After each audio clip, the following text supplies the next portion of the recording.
What is up? It is Big Char Trades back with another video, and this video is going to be a little bit of a different video. Instead of recapping a trade or explaining a concept, I'm going to tell you exactly why I didn't trade today. Today was a little bit different. Price action was okay, wasn't the best, but I think it would be really helpful to you guys to tell you why I didn't trade. I know there's a lot of confusion around this because some people took A+ setup, some people didn't trade. So I feel like if I just make this video and break everything down, you will completely understand why I didn't take a trade at 10 a.m. and why I didn't take a trade at 2 p.m.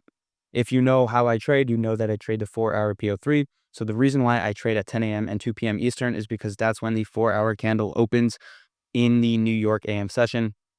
And there wasn't any trades that presented themselves today. So let me use the replay feature and go back to the 10 a.m. candle and tell you what I didn't take because I didn't trade. And I think you understanding why I didn't trade will help you a lot going forward. So when the day opened, I've been bullish this entire week. On Monday and Tuesday, we put in this bottom wick of the weekly candle, and I anticipated a open low high close on the weekly time frame, because there were no PD arrays here, and we had a few gaps that needed to be filled. So an open low high close and open low high close, right? So Monday, usually it's like Monday, Tuesday, Wednesday makes low of week, and then Wednesday, Thursday, Friday pushes up, and then Friday closes. But this week we made the low of week on Monday. So here we go. And we can actually see that if we go into the daily time frame, we see that Monday made that low of week, Tuesday we rallied, and then today, Wednesday, we opened up and created this new daily opening gap right here.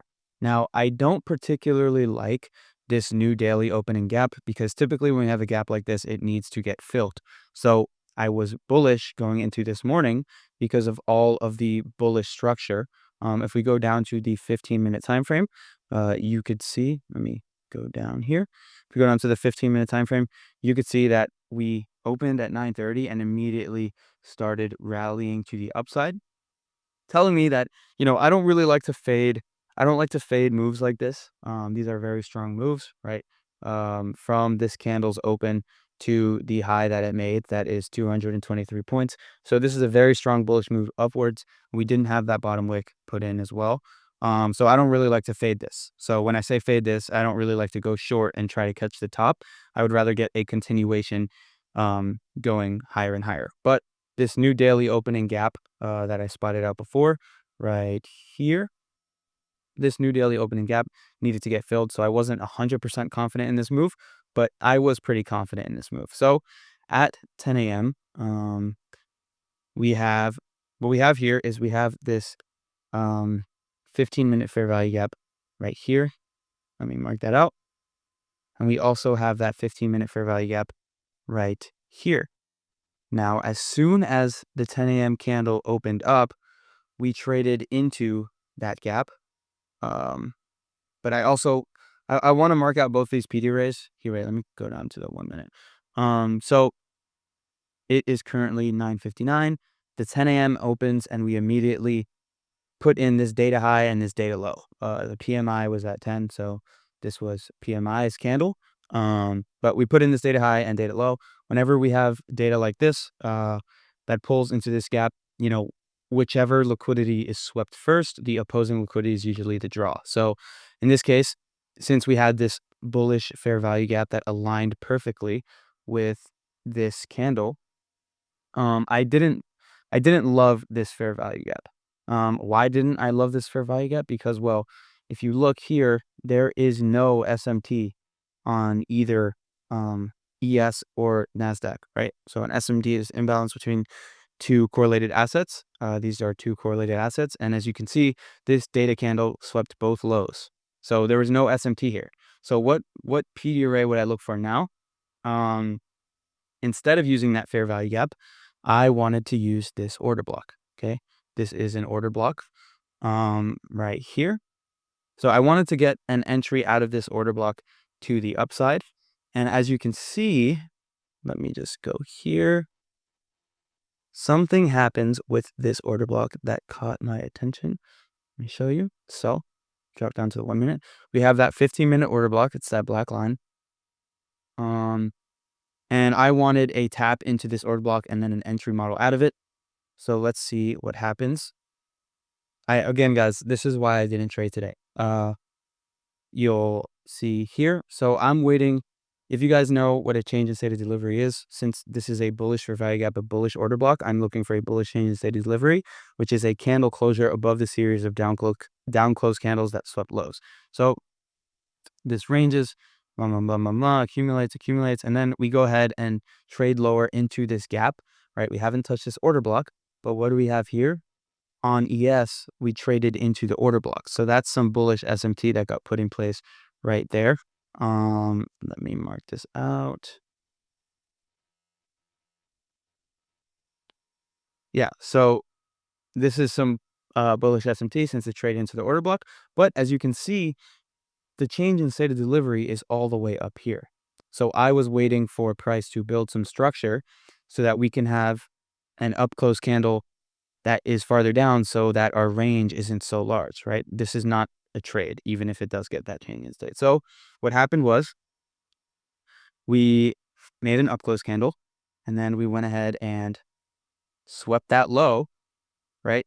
And if you know what a change in state of delivery is, we need to sweep the low and then close above. So we swept that low.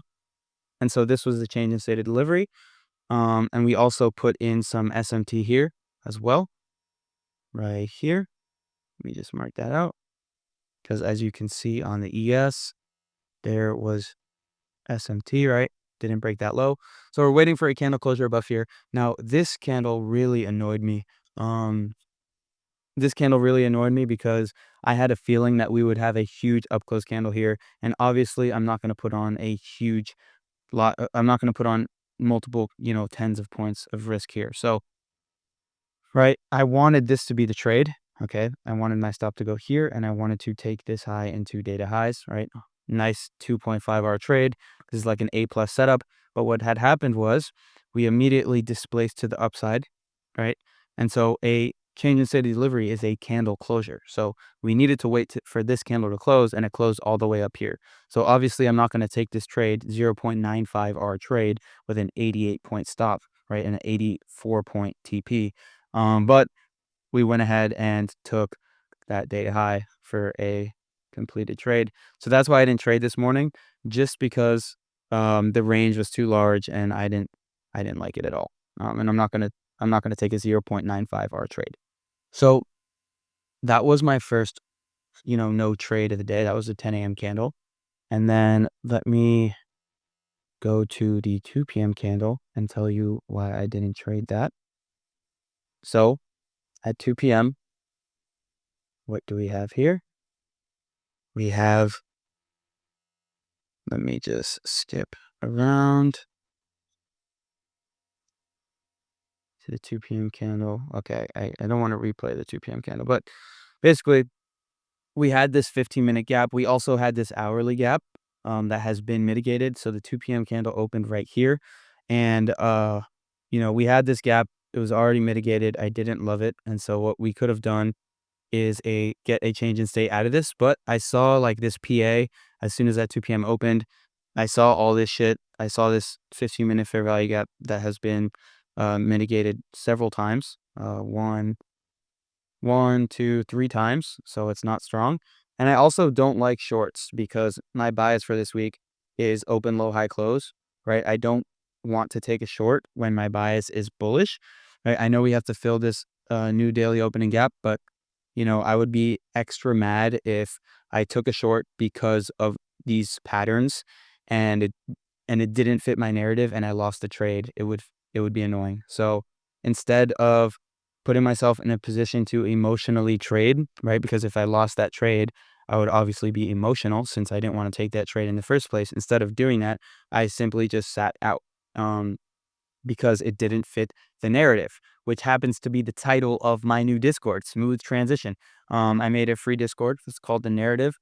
I traded live today to celebrate the first day of it being open. If you want to join that, you can go ahead and click the link in the description down below. I'm really excited to have announced it. Again, it's completely free and it's super active. We've had like 2,000 new members in literally less than 16 hours. So it's been insane. But This is exactly why I didn't trade today. If this video helped you in any way, shape, or form, then go ahead and subscribe and like. Also, if you want to learn how I trade in the first place, if you want to learn the 4-hour PO3, you can go ahead and watch my backtesting videos, or you can go to my playlist titled The Essentials, where I literally have everything I know about trading for beginners. So if you need to watch that, if you don't know anything, that will 100% help you. But regardless, this is why I didn't trade today. If you learned anything or you just enjoyed watching this video or whatever, go comment down below. I read all of my comments and I reply to most of them. So if you have something to say, go say it. Let me know if you didn't trade as well or if you traded, whatever. But with all that being said, go join the new Discord. Go fucking, print. Go have some fun. I don't know what I'm saying. Anyways, peace out. Have a great day.